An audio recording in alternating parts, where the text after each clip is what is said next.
আসসালামু আলাইকুম। আমি আজকে আসছি পাবনা জেলা। তো এখানকার যে দুধগুলো অনেক খাঁটি, পাবনা কিন্তু ঘিয়ের জন্য পরিচিত। তো এখানে নাকি অনেক খাঁটি দুধ পাওয়া যায়। আমি আজকে একটু পরীক্ষা করবো দুধটা, যে দুধটা কতটুকু খাঁটি আর কি, এটা পরীক্ষা করে দেখবো। ক্যামেরাটা কাছে আসে, একটু কাছে আসে। আমি একটু যদি রিডিং 30 আসে তাহলে বুঝে নিতে হবে দুধটা খাঁটি, পুরোপুরি খাঁটি, ওর মধ্যে কোনো পানি মিশানো হয় না। আর যদি 30-এর নিচে একটু তলে যায়, 30-এর নিচে যদি তলে যায় তাহলে বুঝতে হবে কিছুটা পানি আছে। হ্যাঁ, পানি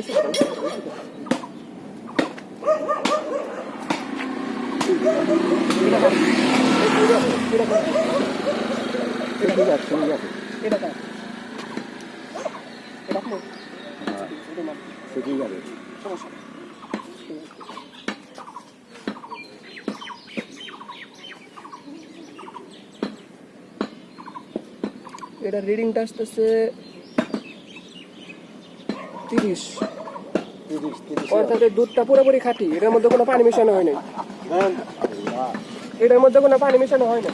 এখন আমি এই চাষার দুধটা তোমার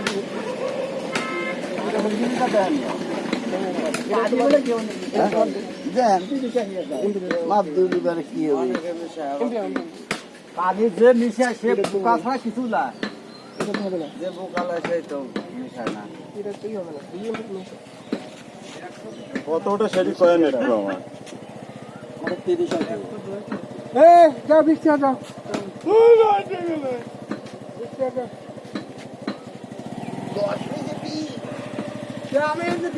আচ্ছা, কত উঠছে? হ্যাঁ, এই দুধটা পুরোপুরি খাঁটি, এটার মধ্যে 1 ফোঁটা পানিও নাই। কত এটার মধ্যে 1 ফোঁটা পানি নেই। 32, এটার মধ্যে 1 ফোঁটা পানি নাই। ওই দুধটা তোমার লাগবে। পাবেন আমার কাছে বোতল নাই। আমি আর কোনে পাবো?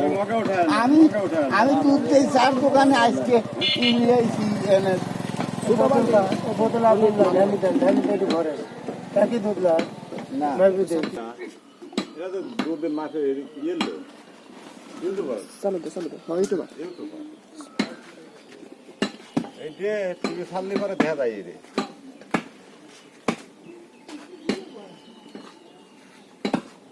কেন আছে গোল আবার দেখে লিও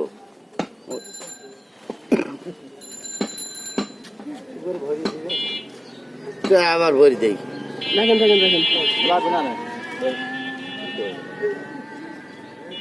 একটু পানি আছে দেও সর্বনিম্ন 28 থাকতে পারে, 28, 30, 32 এর মধ্যে। 28 এর নিচে গতবারে এই গায়ের দুধ আইছে হলো 28, 29 এরকম করে আমরা ওই মিলে না মিলে বুঝতে পারলাম না বিষয়টা। একটু ঢেলে দেন তো, একটু ঢেলে দেন, একটু ঢালেন, তার একটু ঢালেন।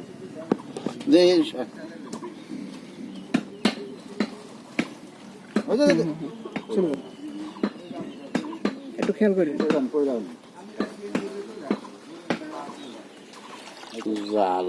ওই সেই হলো আবার তো সেই হলো, দেখা যায়।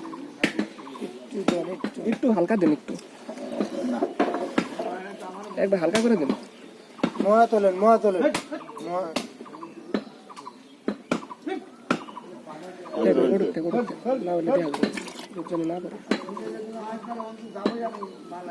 কাছে নিয়ে দেখো, একবার কাছে নিয়ে দেখো। এই দুটো রিডিং আসতেছে হচ্ছে মুরব্বী 30 তো তলাইছে।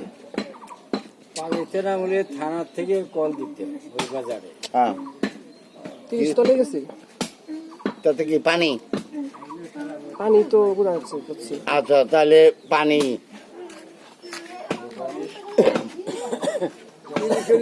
মেশিন নামাইছে, মেশিন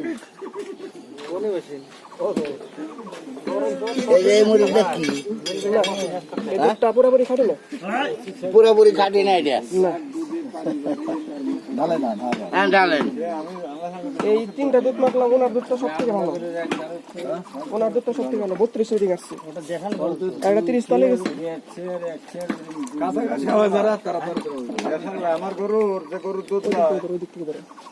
সকালবেলা 30 লিটার দুধ গাই 7 মাস আবার দর্শক বন্ধুরা, আমি অনার্স 3rd ইয়ারের স্টুডেন্ট, একটা প্রজেক্টের কাজ করতেছি। দেখেন এই 3টা দুধ মাপলাম, তার মধ্যে